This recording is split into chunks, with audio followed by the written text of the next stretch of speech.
Liver cirrhosis कसं कळतं की लिव्हर सिरोसिस झाला आहे? लिव्हर सिरोसिस म्हणजे लिव्हर खराब होणं साध्या सोप्या भाषेमध्ये. तर लिव्हरमध्ये गाठी होतात.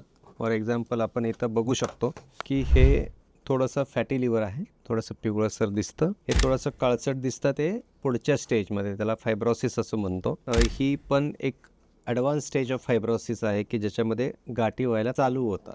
आणि जे खऱ्याखोर गाठी होतात त्यावेळेस आपण त्याला लिव्हर सिरोसिस म्हणतो. पण लिव्हर सिरोसिस म्हणजे की लिव्हर डॅमेज होणं, लिव्हरमध्ये गाठी होणं. लिव्हरचा जो आजार आहे तो पुढच्या स्टेजमध्ये जातो, म्हणजे इरिव्हर्सिबल, परत तो पूर्वस्थितीमध्ये होऊ शकत नाही. लिव्हर आपल्या शरीरातला एक असा पार्ट आहे की जो अर्धा कट जरी केला तरी तो पालीच्या शेपटीसारख्या परत वाढतो. आपल्या बॉडीमध्ये, शरीरामध्ये एक वरदान आहे, देवानं खूप त्याला महत्त्व दिले. जरी तो डॅमेज झाला तर त्याचा परत तयार होण्यासाठी त्याच्यामध्ये असं जीव टाकलाय की तो परत वाढू शकतो. किंवा झाडाची फांदी आपण कापली तर परत वाढते, तसं ते झाड परत वाढतं आणि शरीराला नेहमीसाठी सपोर्ट देत असतं. त्याला लिव्हर सिरोसिस म्हणतात.